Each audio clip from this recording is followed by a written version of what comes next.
I was asked to join a local, I'm in Boulder, Colorado, a local Deep Ecumenism group that I think was, Rachel, you maybe correct me here, but founded by, or certainly they were instrumental in getting it going, Rabbis Victor and Nadia Gross, who were both students of Reb Zalman Schachter. And this was maybe 6 months ago or so. And I told him right away, well, I'm not a cleric of any kind, so I think you have the wrong guy.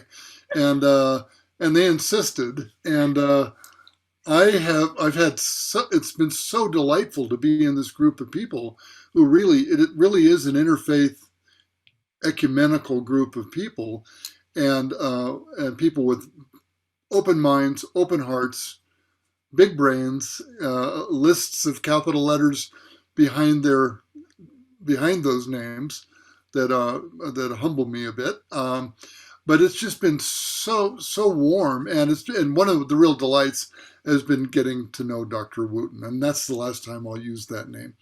Um, Rachel, I think Rachel reached out to me one time and said, "Can we chat for a bit on the phone?"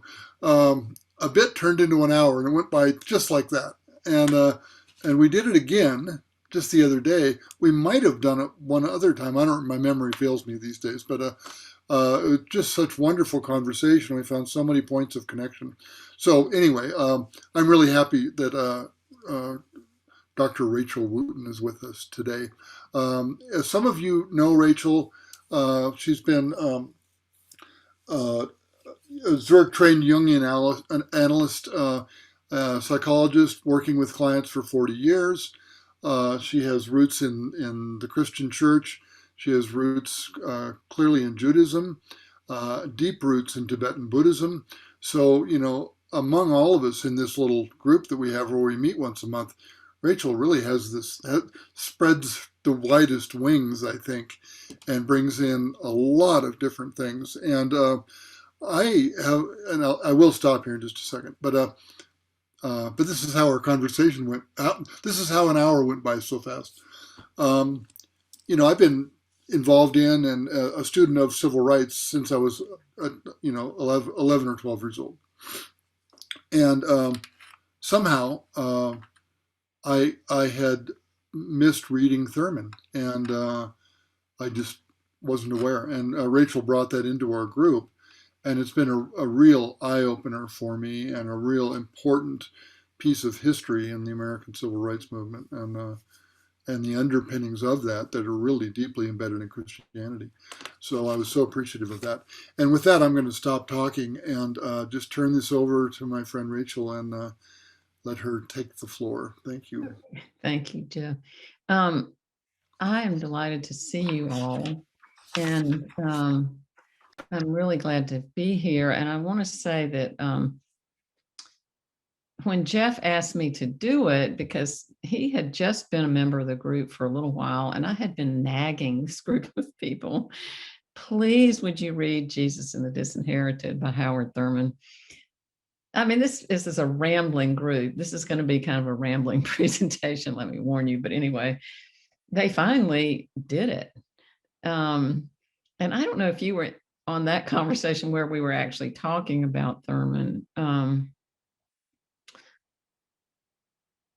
But one of the cantors who's a part of the group. So this is a group of people that, really is deeply ecumenical. That was one of Zalman's legacies. Said all these years I've been reading Amy Jill Levine, who's a very famous Orthodox Jewish woman who's a very well-known New Testament scholar.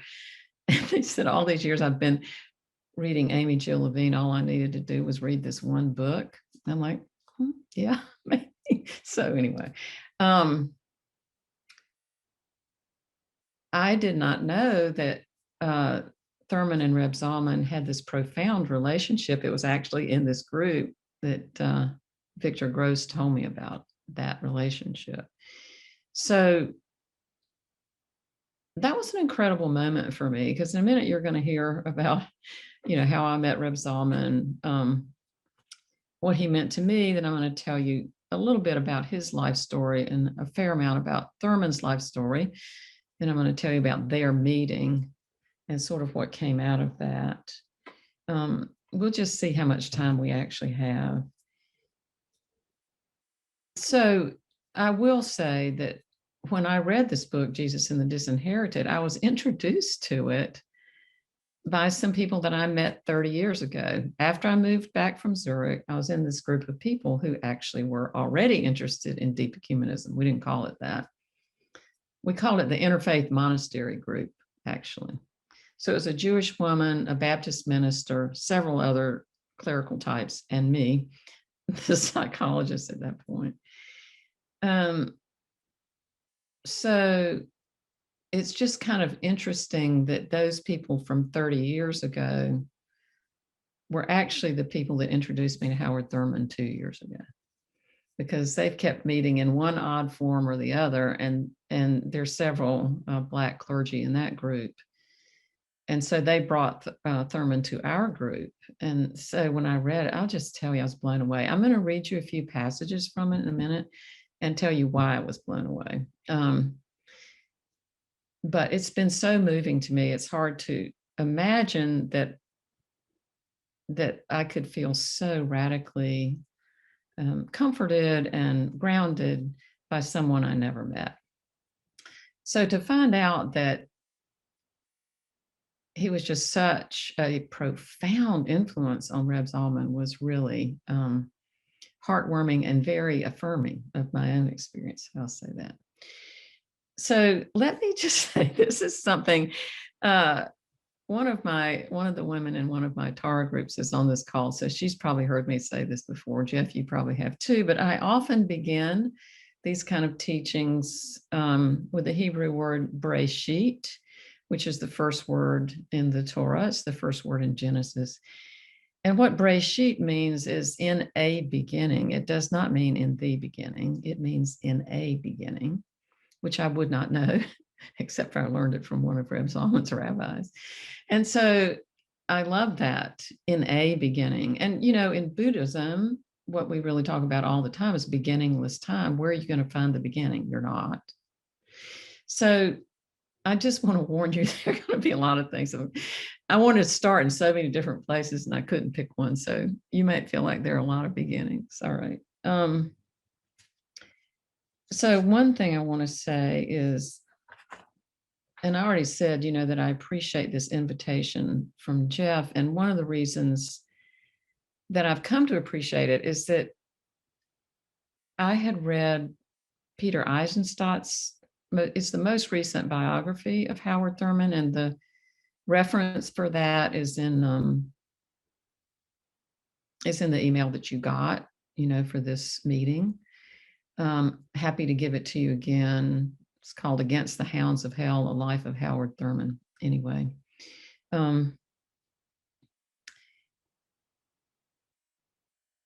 in that biography, which is several hundred pages long, he references Reb Zalman several times, and their meeting especially. I'm actually just going to read that to you. At one point in the biography where he talks about the fact that he contacted Reb Zalman to talk to him about Howard Thurman, and this was when Reb Zalman was really declining, and it was actually the same year that I had the last conversation with him that I was able to have. And he was getting through the gatekeepers, which is really hard because people were really protecting him at that point. And when Reb Zalman found out what Peter wanted, his quote was, "I will make time to talk to anybody about Howard Thurman." And when I read that, I thought, I really want to talk to Peter Eisenstadt. I want to know what it was like for him to have that conversation with Reb Zalman. And I will also say this, when you read that biography, and I really hope you will, it's stunning. It really puts Howard Thurman in historical context, but it's also Thurman's emotional context.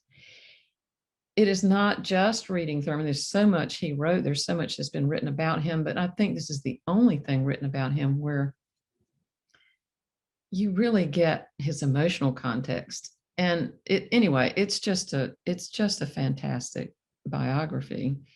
But I can tell you, I would have never said, I want to contact this man, had it not been for the fact that Jeff invited me to give this talk. And I thought, well, hey, it would really be good if I could talk to him. So I sent him an email, and he emailed me back the next day and said, sure. So we talked for about an hour, which was wonderful.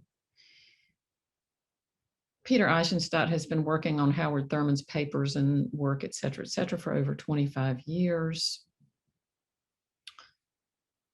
You can really feel Eisenstadt's love for Thurman when you read the book. I asked, how did you get involved? He said, well, at first it was a job, but it would never let him go. And then he said, but the person you really need to talk to is Rabbi Or Rose. So Or in Hebrew means light. And I'm going to refer to him as Or because that's how he refers to himself. So instead of calling him Rabbi Rose, I'm going to refer to him as Or. Anyway, so Peter said, you really should talk to him because he knows more about the relationship between Reb Zalman and Howard Thurman than anybody living. So he gave me his contact information and I wrote him. And I said, you want to talk? And he's like, sure. So anyway, Jeff, I have you to thank for this because I would have never done this otherwise. And talking to both of these men was such an immense pleasure. Reb Zalman held Or when he had his brief, when he, Jeff, you can tell me the pronunciation better, but it was his circumcision ceremony. Bris, usually. Bris, yes. He gave him his talit and his bar mitzvah. He was part of his ordination. So Or Rose has known Reb Zalman since Or was born. And I said, well, why did you get so interested in Thurman? And he said, well, I think you sort of fall in love with the man. It's hard not to. But he said, I just wanted to know what made Zalman tick. So I can really appreciate that. He really wanted to know, how did Zalman develop into this man that he developed into? And Thurman was a huge part of that. So I think Mioshin is going to put a reference for this wonderful book that Or wrote, which is called Rabbi Zalman Schachter-Shalomi, The Essential Teachings. And I would also really recommend that because there's a really nice arc of his life that introduces the book. And then must have taken a lot of work too, but he's really pulled from the many, many, many things that Reb Zalman wrote and put them in one volume. So I'm deeply indebted to both of them. So I'm going to jump now to telling you a little bit about myself. And how I got to this point. And the thing I want to say is I think many people are interested in multiple traditions. Some people get interested in it because they just think it's a good idea. Some people get interested in it because they are drawn to something and they're deeply drawn to it and they have to follow that. So even though they might have grown up this, that, or the other, somehow they meet another tradition, they feel like, oh, this is home. I seem to need to be at home in several different places. I like to say that I'm just grateful I will be 75 in December. I'm really grateful to have lived this long because you really can't go very far in several traditions if you don't have a lot of years to do it. And I have had a lot of years to do it, but I want to tell you how I started out, which is growing up in this very small town in Eastern North Carolina, attending the Methodist Church, which, thank goodness, was not fundamentalist. My father taught Sunday school there. But what was unusual in our lives, and I didn't know it was unusual because this is, late 40s, early 50s, early 60s, is that our family, well, all our families were deeply intertwined with the Jewish community. So my house, if our house was here, we had 2 or 3 Jewish neighbors here.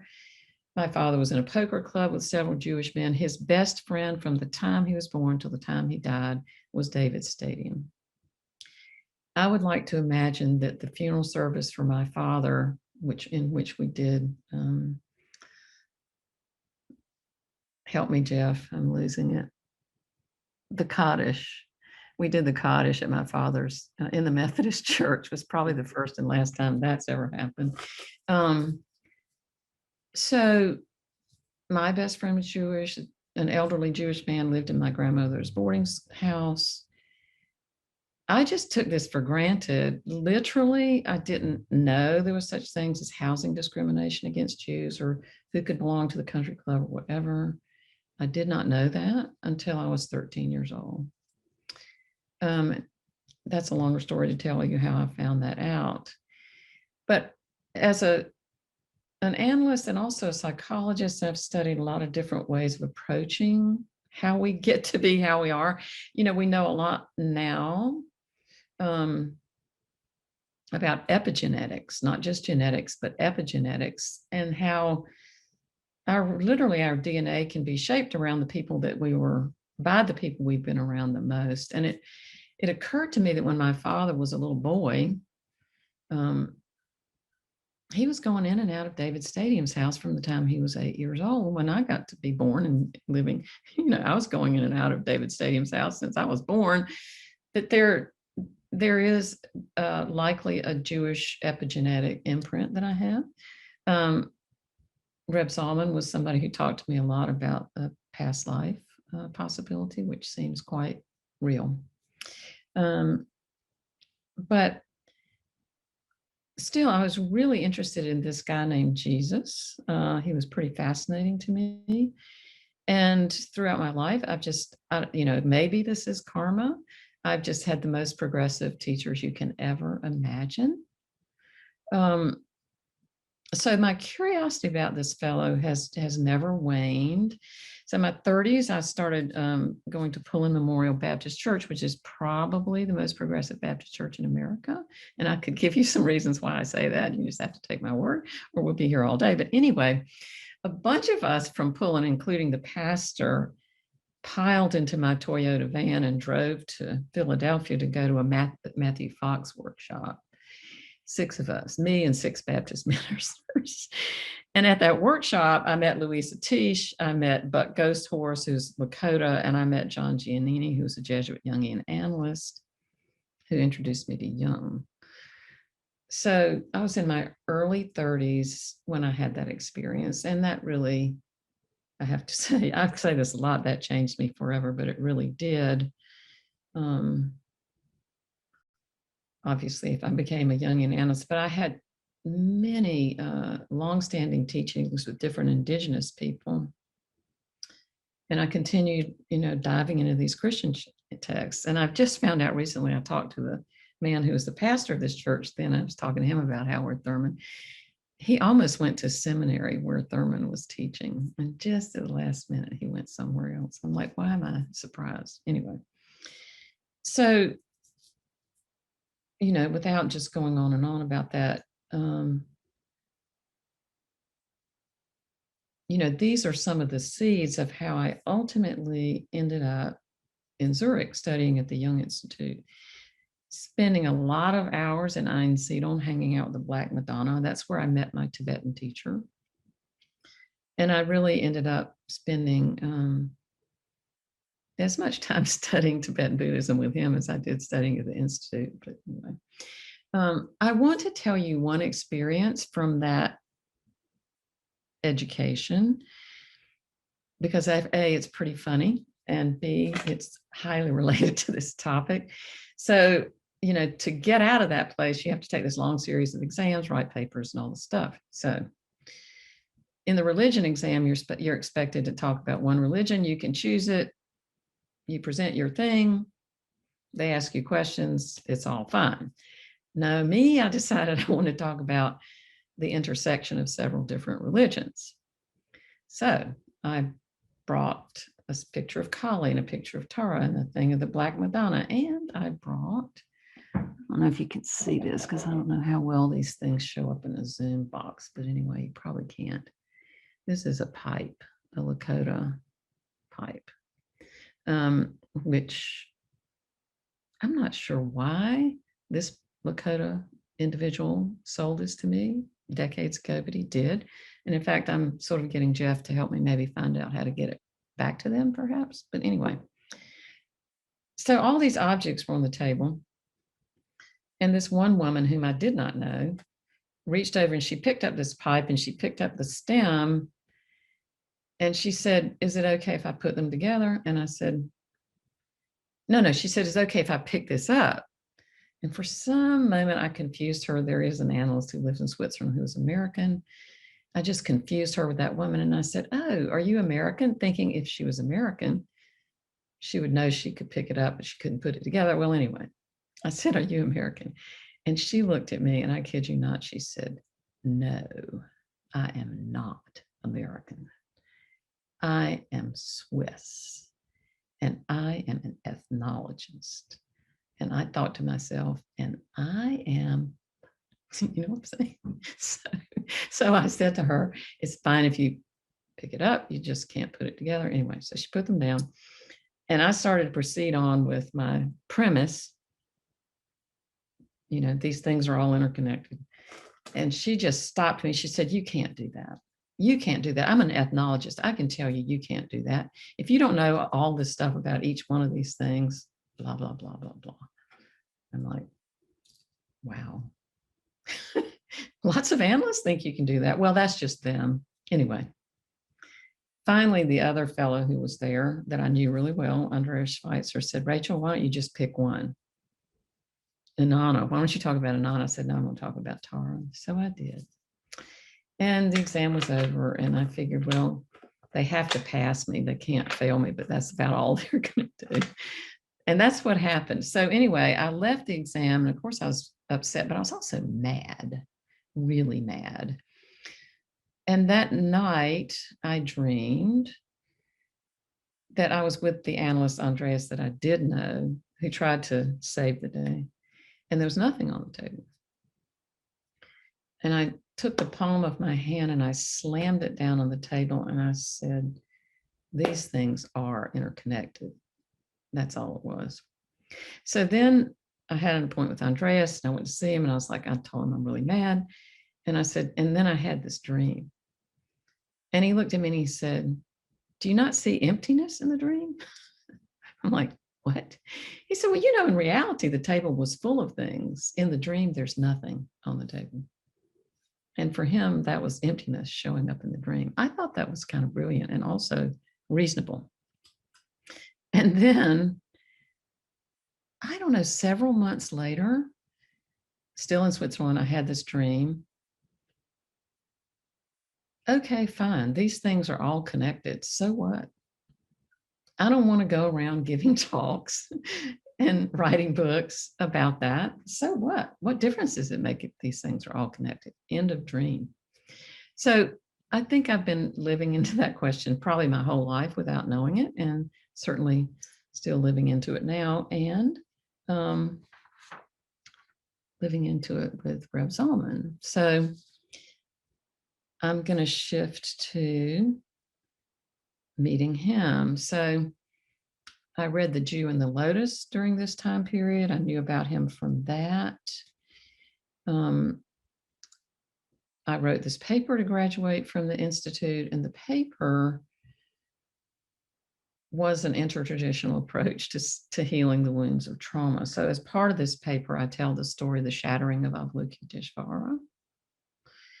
And I also tell the story that Isaac Luria proposes in his, 15th, 16th century Kabbalah about the shattering of the vessels. And then I thought, well, what do I really know about Jewish mysticism? I mean, I read this stuff, I wrote this thing. But anyway, and now this rabbi is sort of floating around in my periphery. And then in the space of 1 week, I saw his name in 4 different places. And I actually met one of his rabbis that he ordained ultimately, who lives here in my hometown, whose name is Rachael. So based on that, I decided I'd write him a letter. Well, I didn't know he was busier than God. I didn't really know anything about him at that point, for real. So I write him a letter. I think I said, would you look at this and tell me if I'm even halfway right? I don't remember what else I said in that letter. I mailed it. And 2 days later, the phone rang and this very deep voice said, Rachael.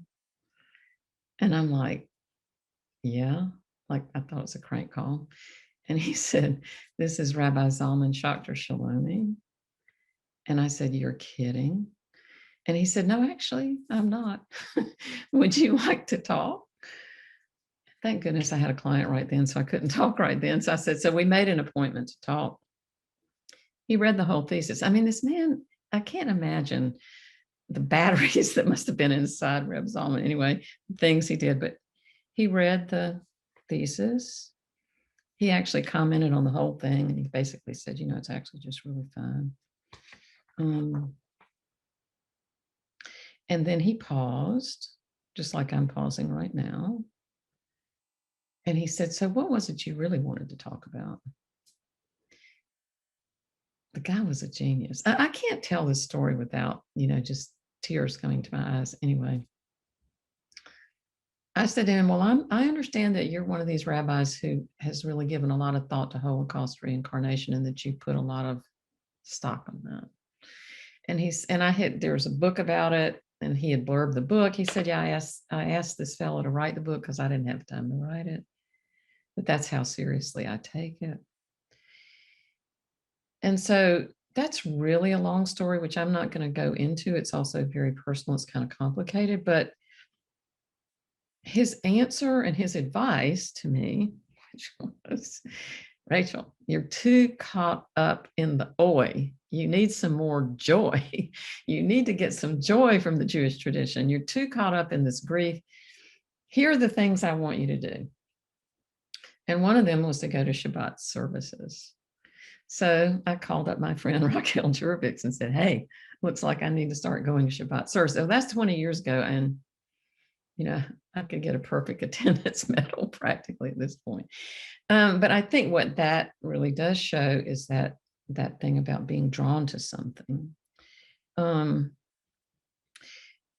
so here's where I want to talk a little bit about Reb Zalman's connection to Bernie Glassman, because that all emerged around this conversation with him and with my thesis. So, I mean, I just got this thesis out and read it again. Thank you again, Jeff. Thank you. And I see myself in the introduction to the thesis was a long quote from somebody who died at Auschwitz. But then I'm quoting Bernie Glassman from Bearing Witness. And Bernie is explaining that the word peacemaker in Hebrew, oseh shalom, means to make whole. To make peace means to make whole. So now, Mioshin, if you will screen share that image of the Shema that I sent to you, that would be great. And so if you look at this, this is actually from a Siddur that Zalman wrote. And you look at the Shema in Hebrew, you'll see these two letters are much larger than the whole rest of the rest of it. The first one is the ayin, and the last one is daleth. So if you put ayin and daleth together, that word means witness. And so Shema actually means listen, like listen up, folks, listen. And Israel actually literally means one who wrestles with God. Could be anybody, actually, and understand that God is one. And so this statement, which I think people who are really Jewish hope that it will be the last thing they say before they die, and it's said at every meaningful service or ceremony that Jewish people do, is really asking people to get it, that God is one. Not our God is the one God, the best God, the only God. No, our God is one. And the way it's written is it's asking people to actually bear witness to that. So you can take that down now. I only learned that many years later, but I think it's pretty incredible considering the bearing witness philosophy of your Zen peacemaker order. And so I wrote about that in my thesis, and it has profoundly affected my therapy practice ever since. And so as I'm looking around, again, I thought, well, I better know some more about. And do you all call Bernie Bernie? Do you all, is that, yeah, okay. I just don't want to insult anybody. So anyway, I started looking around on the website because I didn't know anything about their relationship. Well, it turns out that before Bernie went on the first bearing witness retreat ever to Auschwitz, he consulted with Reb Zalman and said, do you think this is a good idea? And he said, I think it's a really good idea. And it turns out Reb Zalman was from Auschwitz himself, and he'd never been back there. I don't think he ever went back there. And so he told Bernie some prayers to say, and he said, here are these prayers, and I want you to say them because part of what you're doing there is helping to release the souls that are still trapped there. So there again, you have that same idea of reincarnation or souls that can be trapped between lives. And I will also tell you that I never have gone on any of the Peacemaker Order bearing witness retreats there, but I went there myself and did my own day-long retreat there. And also, like everybody who does anything like that, who knows Reb Zalman, consulted with him and got that same advice from him.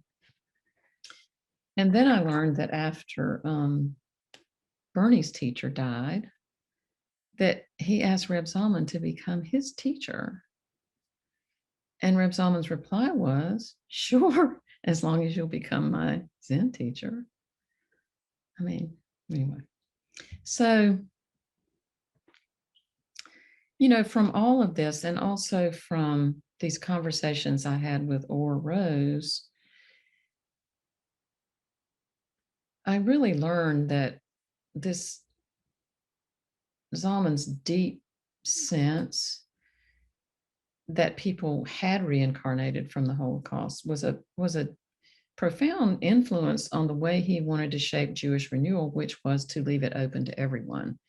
So he wanted to make it open to anyone who was Jewish, not Jewish, was Jewish once upon a time, am not now. He was adamant that it be open to everyone because he had the feeling that, you know, these souls might be trying to make their way back to some form of Judaism that was healthy and life-giving. And then this is a quote. This is something. So these things that I'm telling you about now are actually on your website. There's a dialogue between Bernie and Reb Zalman, and there's also this tribute that Bernie wrote about him after he died. But this is one of the things he said to Bernie. He said, I have a feeling that after the Holocaust, we had to send out for vitamins.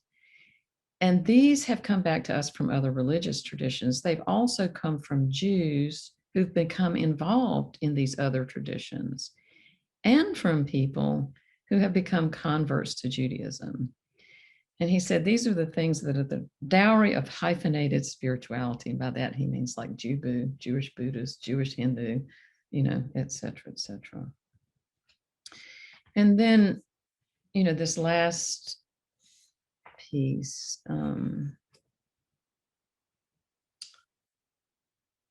one of the things that Reb Zalman said, which I'll just read to you as a quote from him, there's spiritual technology we haven't yet learned to explore. We're beginning to get glimpses of the crystals of water, how mind and spirit can influence that. I feel that in order to bring about peace and harmony in the world, we need to get adept at working in concert together, to work in ensemble together in order to create conditions on the higher level so that we don't have such a clash of cultures and a clash of attitudes with each other that brings on such calamities. So I hope with this kind of brief introduction to this piece, you can get an idea of what some of the pieces of why this interspirituality was so important to Reb Zalman. And it's true with Howard Thurman too. And you really get it when you go into their material and their lives. They did both feel like this was really necessary. And I would say now, if the world is going to survive, but I think they loved it. I think they loved it. I mean, Zalman was an ordained Sufi sheikh. He took communion one time. I mean, he was in it for the love of it, as was Howard Thurman. At the end of his life, I don't know who he was talking to. He was talking to somebody, and he said, people, this is Thurman, people keep trying to pigeonhole me. They think I'm a Unitarian, or I'm a Buddhist, or a Hindu, I'm a this or that, and then they put it in italics. I am nothing, which is pretty amazing. Anyway, so I'm going to switch now to how they met and what their first meeting was like. And before I do that, I'm just going to give you, I might have to shorten this a little bit, but I'm just going to give you a tiny little bit of background,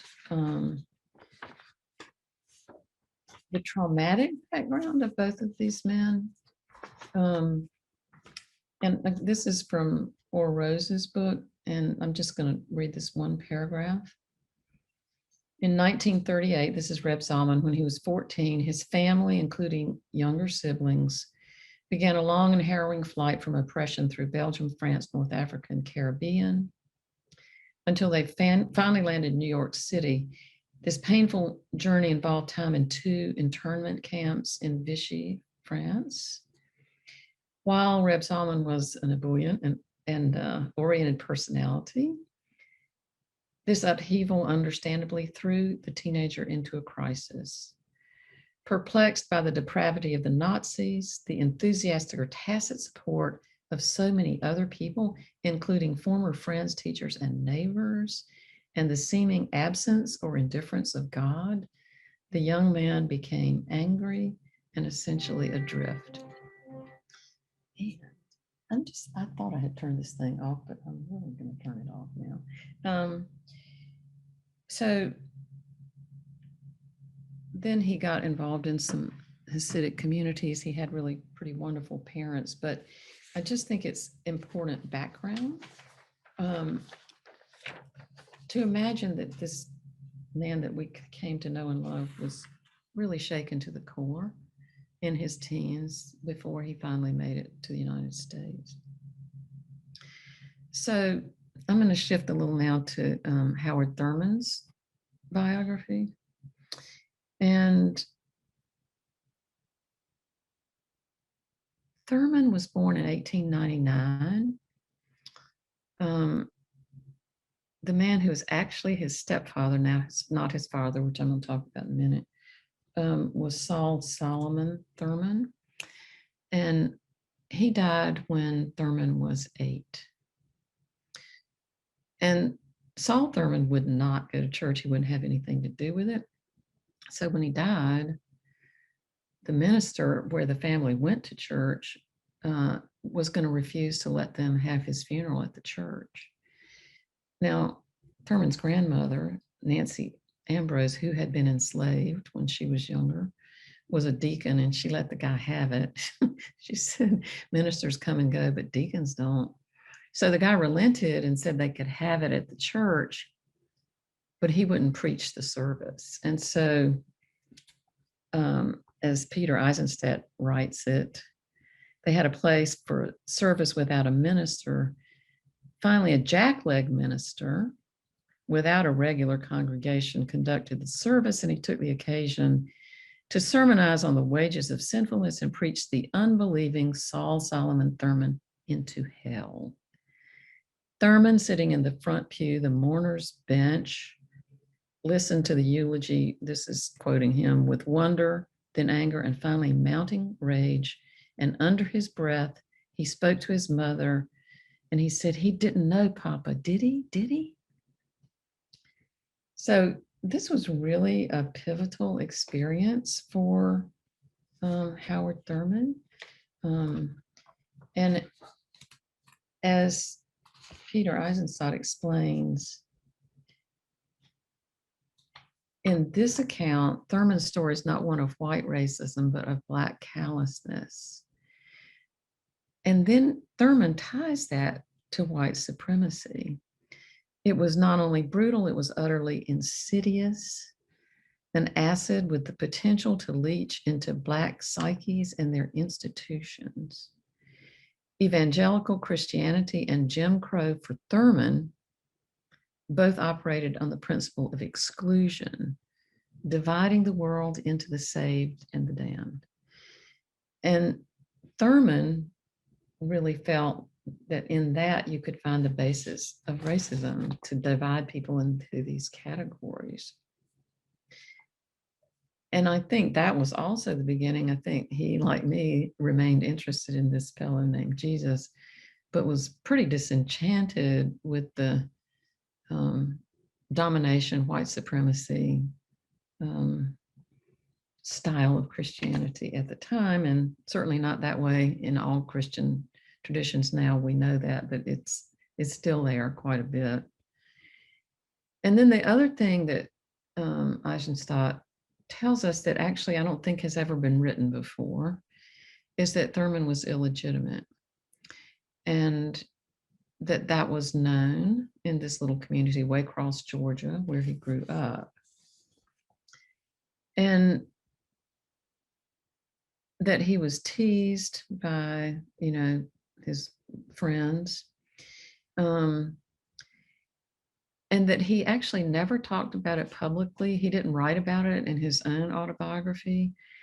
But he wrote a letter to his daughter, Anne, about it. And Anne did show it to these people who were, these, folks that have been studying Thurman forever, but only with the permission that they could read it, but not copy it. And they didn't copy it.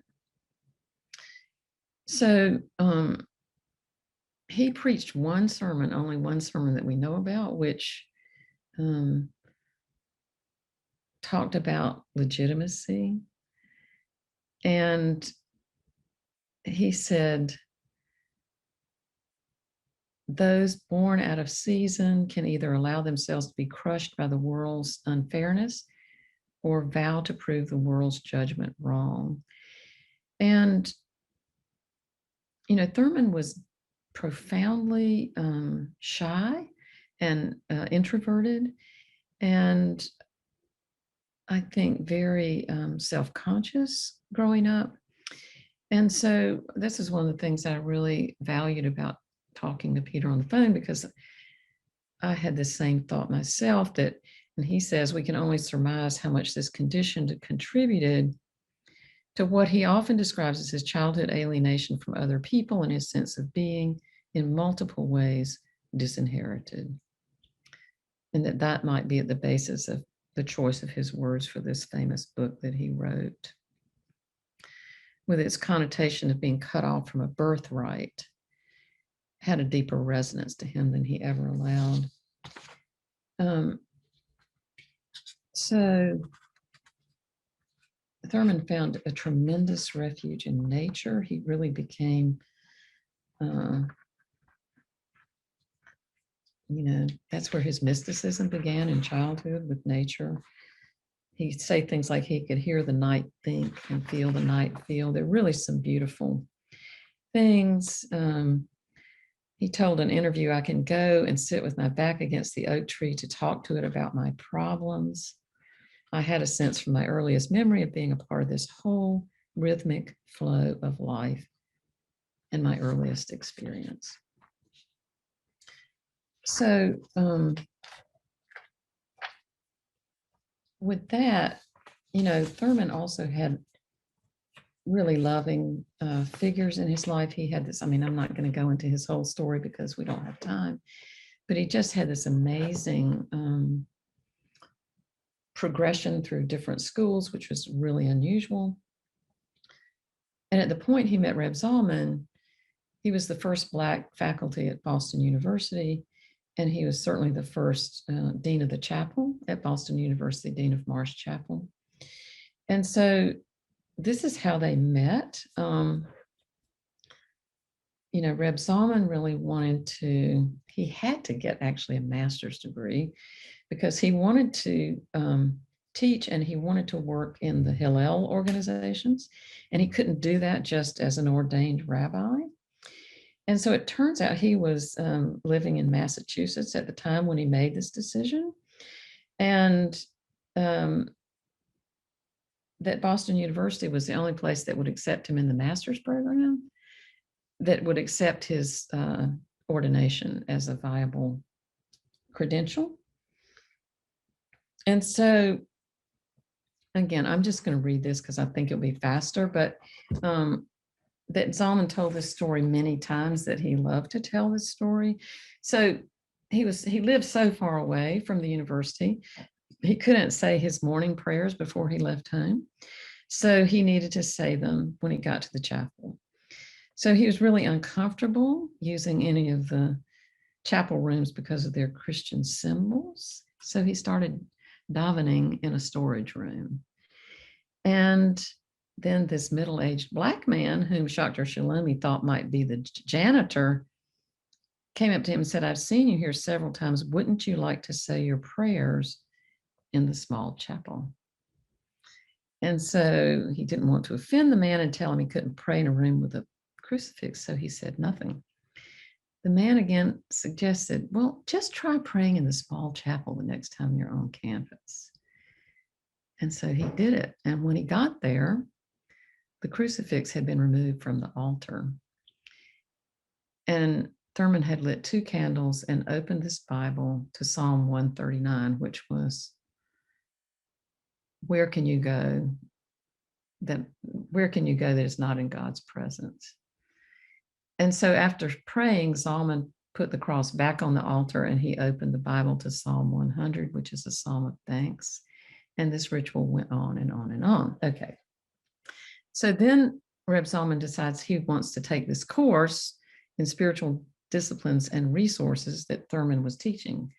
Of course, he didn't know who Howard Thurman was. So he thought, well, I better go talk to this man and find out, because, as a Jewish rabbi, he was really leery of taking a course from a Christian minister. So he makes the appointment. He goes to the dean's office, and lo and behold, this is the man who's been, So he was sort of surprised, but he went ahead and he said, he relayed his doubts, and then he says, finally, Howard Thurman looked right at me and said, "Don't you believe in the Ruach HaKodesh, which is the Holy Spirit?" And he went to a record player in his office and he put on a recording of Max Bruch's setting for cello and orchestra of the famous Kol Nidre chant. And Zalman was he said, hearing a non-Jew speak these Hebrew words so eloquently shattered my composure. He actually left without saying anything. Well, he signed up for his course. And he ultimately, this course was where Zalman really became deeply connected to these various ways that Howard Thurman had of leading worship, which involved dancing and chanting and large periods of silence and meditation. And from that experience, without, saying a whole lot more about that,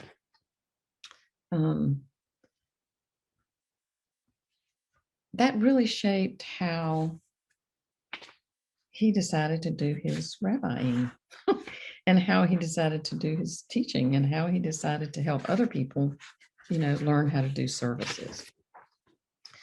So I think I'm going to take a look here just a minute.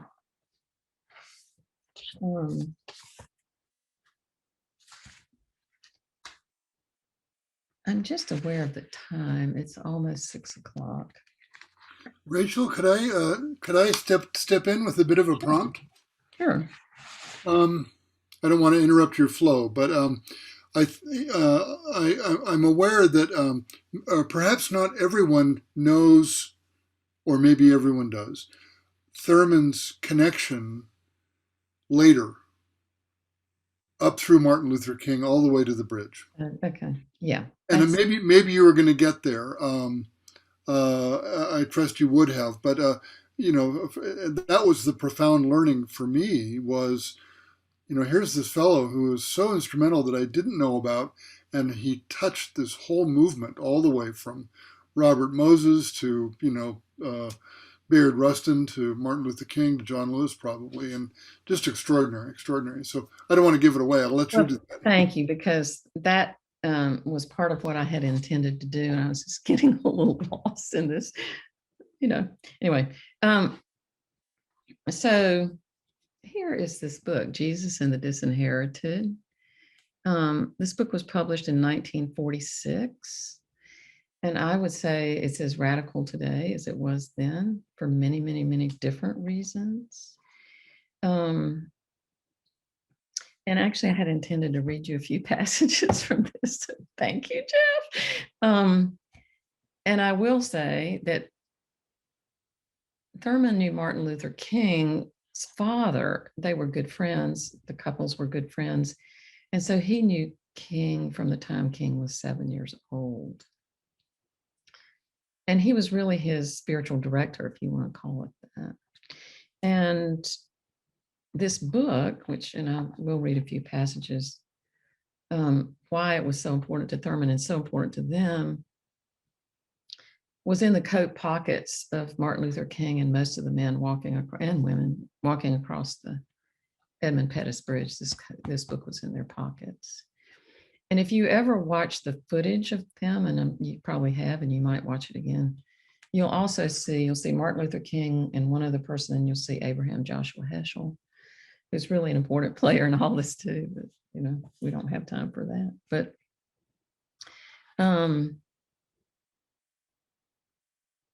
so here is one passage that we begin with a simple historical fact that Jesus was a Jew.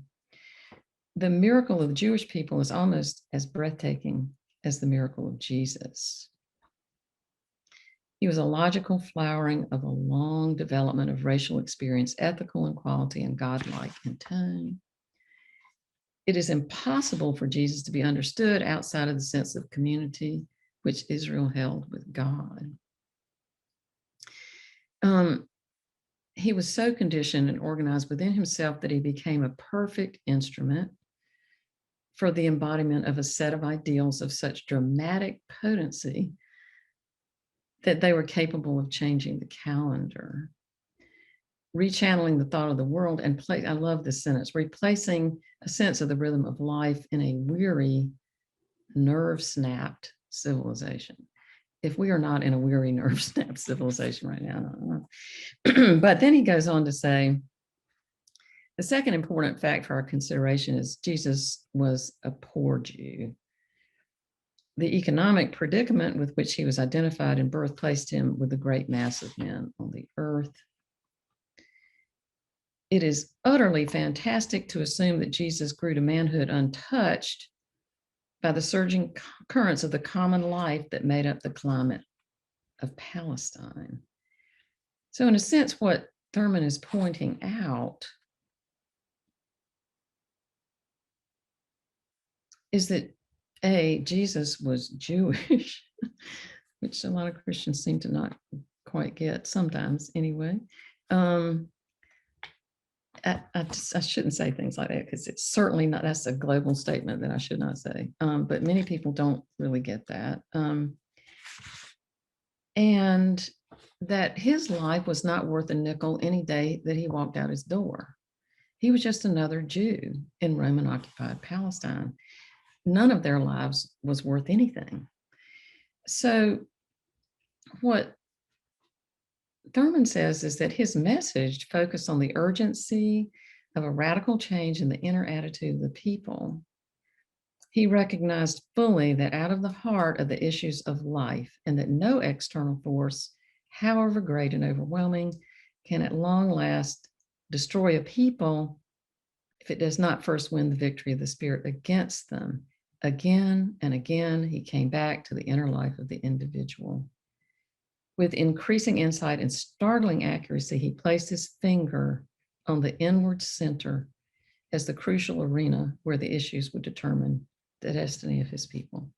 So when you could read more and more of this book.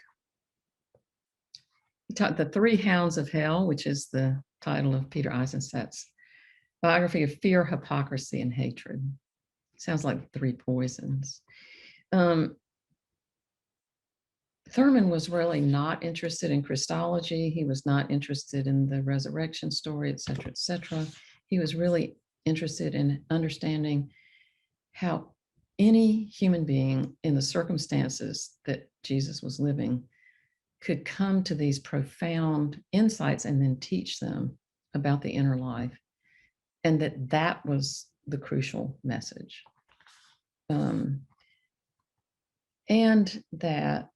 So I'll just read this last paragraph and then we'll just see where we go.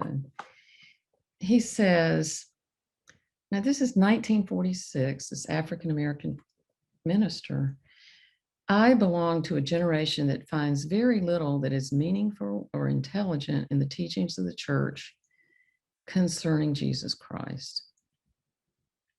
For years, it has been a part of my own quest to understand the religion of Jesus so that interest in his way of life could be developed and sustained by intelligent men and women who were at the same time deeply victimized by the Christian church's betrayal of his faith. And so I think here's what, you can see is Thurman's sense that Jesus' early message, which was about the disinherited, the whole, and all of his teachings about the poor, the widows, or all that stuff, really, you can find about 95% of what Jesus said in the Torah if you're in the synagogue on Friday night. That so much of his message came from his own background. And also so much of his message was something that he worked out for himself under horrific circumstances. So as how to maintain this deep inner center and how to help other people do the same thing. So, I have to say for myself, and maybe this is where we can shift to questions, or Jeff, you might want to redirect something else. I think most of us can really only understand our lives in, retrospect. And as I was working on this and seeing this child growing up, and I will add this, when I was 13, my brother died of leukemia. I was 13, he was 16, which was really horrible. I mean, really horrible. And my parents weren't exactly the most sort of healthy, stable people to begin with. So this experience of something completely shattering, and it did shatter my father's faith. So as a 13-year-old who grew up in this really, I would say, benign, if not positive, atmosphere about the teachings of Jesus, also growing up alongside all these Jewish friends. And I can remember going to synagogue and trying to chant the transliteration of the Hebrew. Go figure, who wants to do that when they're 14? But I did. That growing up like that, and then having this terrible experience and seeing what happened to my father. And all these years, I've been practicing Tibetan Buddhism and teaching it for almost 25 years. It's like just looking for a big enough container to hold it all. And I think seeing this amazing relationship between Howard Thurman and Reb Zalman, for me, is like situating the things I care most about profoundly together. And for me, in no way does it actually conflict with these profound Buddhist teachings on emptiness and the inner life. And I think these outer figures are amazing reflections back to us of our own self with a capital S, as Young would say. So encountering somebody like Reb Zalman or Howard Thurman, or in our day, we have these amazing teachers, Mother Mira Amma, et cetera, or the people back then encountering Jesus. These are people who are manifesting something that's a reflection of something that's really within us.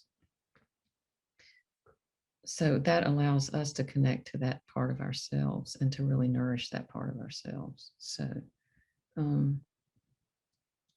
yeah, I think that might be a place to stop and see. Wonderful, Rachel. Thank you. And then the connections to Bernie. A fourth layer to this and civil rights. We've got just just under 25 minutes. I can't imagine that there aren't questions. So let's do our best here to take advantage of the remaining time that we have.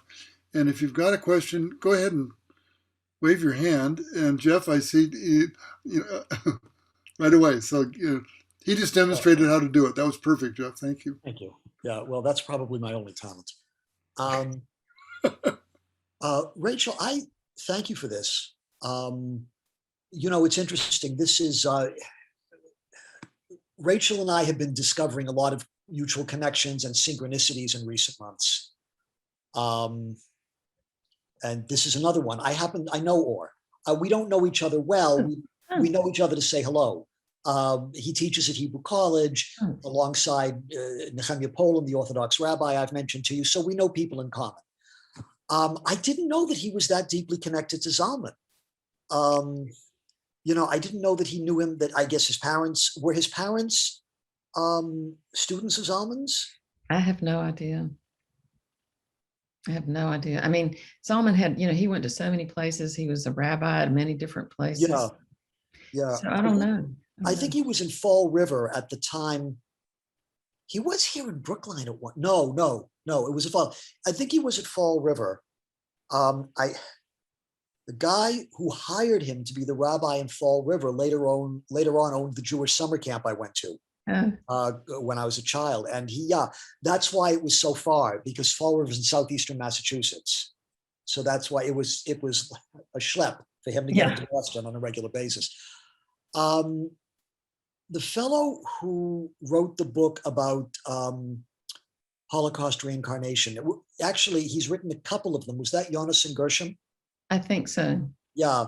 He was with Zalman in the early days when it was B'nai Or, before they segued into B'nai Or. Yeah. He became a sort of kind of almost a renegade Breslaver Chassid. He lives in rural Minnesota, I think. His wife has environmental allergies, so they can't live in the city. So they live kind of a self-contained Hasidic lifestyle. He has a website. He blogs a little bit. I'll send it to you. Okay. I've spoken to him a little bit online over the years. I'll ask a question and then I'll give other people a chance. So souls trapped in the Bardo or something of that nature in and around concentration camps. Bernie hearing that, and you as a practitioner of Tibetan Buddhism, what do we mean when we say souls? Do you remember you told me, because and again, this feeds into Zalman had a lot of connections here in Boston. And as you know, I know a lot of people who knew him, and yet I never got to meet him. And that's a source of some anger and consternation for me. And you asked me to invite him in when we do these practices into the caring circle. And I ask you, this is one of the first conversations we have, well, does he still exist as a discrete being? So what, if we're going to talk about souls trapped in between states, what are we talking about? And how would Bernie as a Buddhist understand that? I wish Bernie was here and we could ask him that. This is what I want to say. I think I'm being honest here. I think some of this stuff is really, actually, the phrase, the peace that passes understanding, what that phrase really means is that we can understand peace that, makes sense. Like, oh, I'm having a nice day, I'm at peace. peace in the middle of a concentration camp, we can't understand. It passes understanding. So I just want to say that a lot of this is beyond my rational understanding. And this, I want to say that I credit Tibetan Buddhism and Tara practice. I decided to have this in front of Tara with Tara in the background. And I just have to drop this in, that I think this visualization practice is also having an image of the self that reflects back to you, your own inner self anyway. And Zalman used to talk about this a lot. It's like he was looking for what he calls spiritual technologies.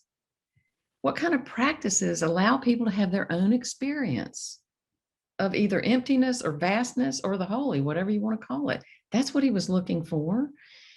He really got this connection, and you'll see that in The Jew and the Lotus if you want to read that, between Vajrayana Buddhism and Hasidic practice and theology. They're amazing connections. Yeah.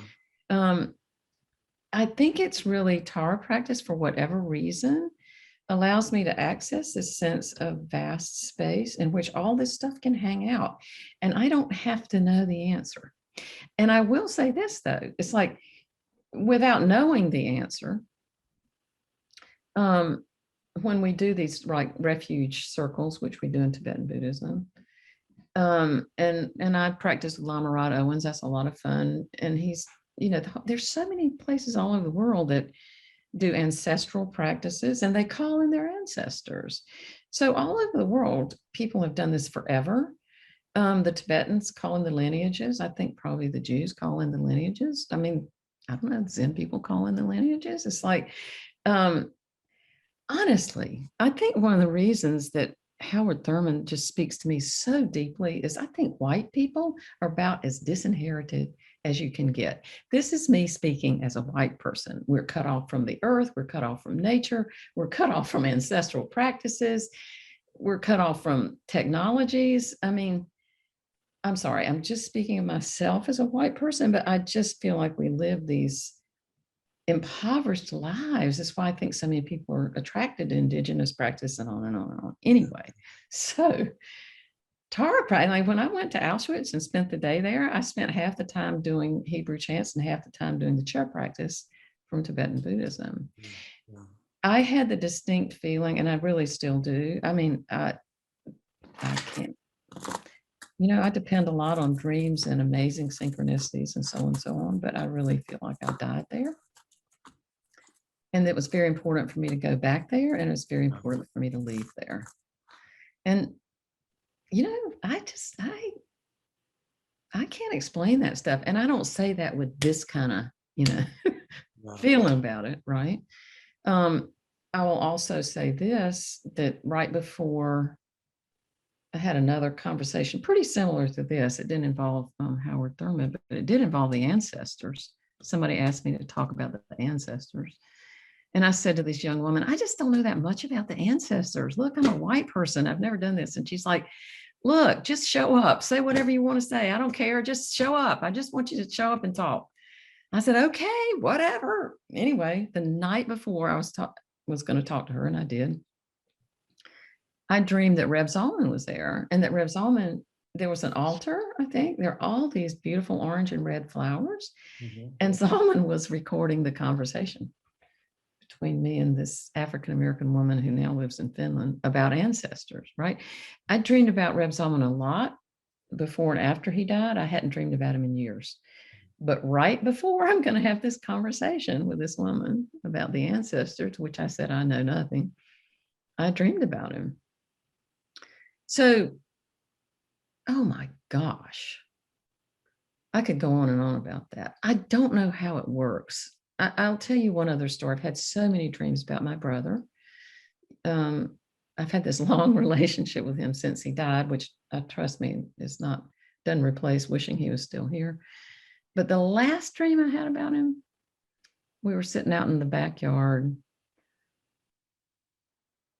and he says to me, so how is this for you? And then I thought, oh yeah, this is a dream. Okay. And so I said to him, okay, well, I'll tell you. it seems to me that in the dream state, I have easy access to you. In the normal waking state, I don't. So I think I like this better. That was the end of the dream. How does that work? I mean, actually, I dreamed that Reb Zalman was in the back of a limo playing poker Yeah. with this beloved African American woman, this woman I just loved so dearly, who actually I was with Zalman when she died. You know, I dreamed that the two of them were in the back of a limo playing poker. And she's another person in my circle of care. So, you know what? I don't know, but I just do it. I'd rather do it. Rachel, let's try to take another question if Okay. we can. Jeff, thank you for that. We've got about 15, little less than 15 minutes. Anyone else here have a question or a comment? I can't imagine not. Don't be shy. Amy, I knew I could count on you. Yes. Thank you so much, Rachel. I'm curious if you know or if you can speak to Reb Zalman and Thurman ever praying together or doing a service together and what that looked like or felt like for them. Oh, wow. What a great question. Okay. I'm going to read you 2 paragraphs. Reb Zalman invited Thurman to come to Canada. That's a longer story. And this is in an article that's written by Orr and will be published next year. I just got this last night. So Zalman's son was going to be bar mitzvah that Saturday when Thurman was in Winnipeg, but Thurman couldn't come to the service. This is Thurman talking about Reb Zalman. And so he said, my family will be coming. I want you to meet them. My father is coming. He doesn't speak any English. He's from Galicia, but I want you to meet my whole family. So they all came and we sat around the table and had coffee and a sweet roll. And right in the middle of it, he said to his son, Dr. Thurman is going to take you into the chapel and give you a blessing since he can't be here for the bar mitzvah. So the 3 of us got up and went into the chapel. And this is still Thurman. I'd never been in a position like that before, where the fact of being the instrumentality of a blessing was so personal and intimate and exclusive. It was not like saying a blessing with a group at a moment of some celebration, but here was the celebration of a common religious experience and a friendship and an affection that existed between 2 men, each of whom came from a radically different tradition, but had met in that zone in which there's no name or label. And standing there, I bowed and I prayed. I do not recall any words that were said. What I do recall is the intensity of the religious experience when I opened my eyes and found that he, the son, from his kneeling position, was looking up at my face. So I don't think they did any public services, but Reb Zalman wrote about saying that this event stayed with him intensely for over 50 years. Yeah, and I could go on with more from that. It's an amazing article. And I think they both felt if more people had those kind of experiences, as Thurman said, if you believe this, you'll never close the door of your heart against any man, even though he may close the door of his heart against you. That's wonderful. I mean, really, what I realized after reading this last night, I mean, this is really a love story. It's just, I mean, Reb Zalman referred to him as his Black Rebbe. But Amy, thank you. They didn't really do any kind of public services together, but this was certainly a service. Thanks, Amy, and thanks for that great moving answer. Before anybody has to go early, I do want to remind you down in the chat, my friend Myoshin has put a number of resources. Once we close the Zoom, those will go away. So if you want to keep any of those links, go ahead and just copy them and paste them into something else, like a Word document or some other note-taking piece. So I want to say too that to please read what Jean Paul I'm so worried about mispronouncing names, wrote in the chat. Thurman went to India and met Gandhi. I think Thurman really brought back the whole idea of nonviolence to the civil rights movement. And he ultimately, as he put in the chat, told Martin Luther King to go to India. Again, if this interests you at all, I just can't encourage you enough to read Peter Eisenstadt's biography because it's all in there. A Hindu priest challenged him, how can you possibly be a Christian when they're lynching your people in the middle of church services? He gave this example. Yeah. What this just, this so reinforces for me, interconnectedness and community and true history. So often, and I love history. I'm not a critic of history, but oftentimes the way it's taught is nothing was happening, and then all of a sudden something happened.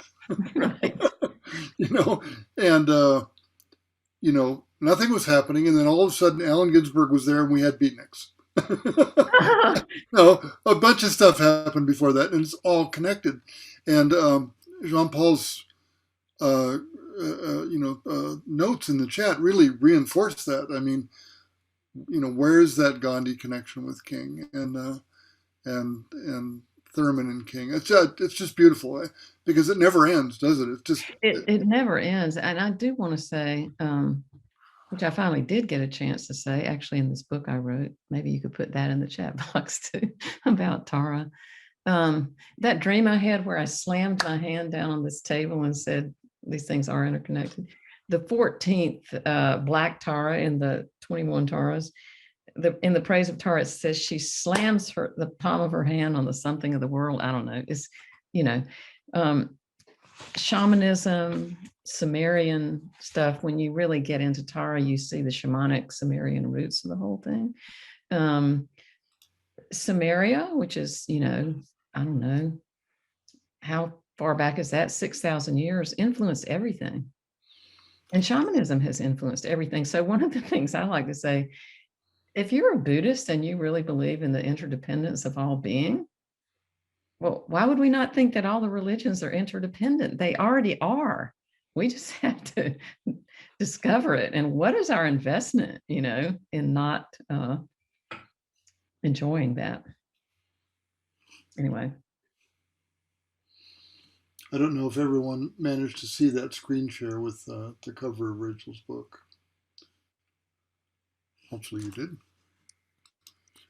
We have a couple more minutes. Are there any other questions or comments? This has really been so rich. I wonder if anybody wants to say anything about why this interests them, like if this whole idea of inner or inter-spiritual work calls to you in any way. Like, what made you want to hear about this? If anybody wants to be so brave. Yeah. Actually, Alex found it, and I sort of just jumped on at the last minute. But I think that this has always been a really significant part of my practice. Without me really consciously looking for it or being aware of it. I started practicing when I was 15. I found a book in a bookstore about Buddhism, and on the back it said that Buddhism is about compassion and saving all beings, and I was like, yeah, done, sold. And then a year later, one of my friends who was Baha'i invited me to a New Year's service, and it was just absolutely beautiful. And I only ever went to one, and then we kind of drifted apart and weren't friends anymore. But that experience really stayed with me. And a few months afterwards, I was sitting by this lake, and I looked up and I was like, that's God. Like, I can see God. And it was just this, and it was God. Like, I was thinking in terms of God. Yeah. And I was raised in a very sort of aggressively atheist family, and thought of thinking of God was kind of like, no. think about God. But that really stayed with me, and when I hear people of other faiths who really have a deep faith talk about, like theistic faiths talk about God or Allah or whatever they choose to call that, um I feel that connection, and then I have this inner inner parent being like, don't think about God. God is stupid. And then I sort of, I think I'm really happy that I came to this talk, because I think it really helped me identify that I can't avoid that. Well, the thing that's really fun with Buddhism is it's non-dual. So God, no God, God, no God is all, you don't really, you don't have to choose. And, in Judaism, these levels, we have these different levels in Tibetan Buddhism, but the level, the Ein Sof is the beyond, no beyond concepts, beyond, it's shunyata, you know what I mean? And so it's infinitely emanating things. And I mean, I guess for me, I do have to say this, and I can't explain this either, but if there weren't people who had embodied these various things, I just don't think I would be anywhere. Maybe that's because I'm sort of a devotional person at heart or something. But I have been so lucky to have been connected to Mother Mira for almost 30 years. These human beings that show up. Oh my God. I mean, His Holiness, or, I don't know the Zen teachers, but I'm sure you all could name some. I mean, whoa. And, for me, Jesus is one of those people. So that people have been able to get to that level. And I don't care what you call it, if you call it enlightenment, I don't care what you call it, but that's what helps me in times like this. I mean, I will tell you that I meant to start with this actually, to just acknowledge how really sometimes just incredibly disheartening and scary and upsetting these times are, and I think that's why people like Reb Zalman and Howard Thurman, His Holiness, these people have a lot of joy, Desmond Tutu, in the middle of all the misery. How do they do that? But the ability to hold all this, oh my God. And apparently we're being asked to do that. And, it's one of the reasons I love Bernie Glassman so much. We're asked to bear witness to all that. And we're also asked to bear witness to our own misery, which is why we get together. But anyway, thank you. And then, so what is your name? Are you Alex? Are you? I'm Mivanwi. Mivanwi. Okay. Thank you. Thank you for the comment. Thanks, Mivanwi, and welcome. Yeah. Well, maybe we'll close here.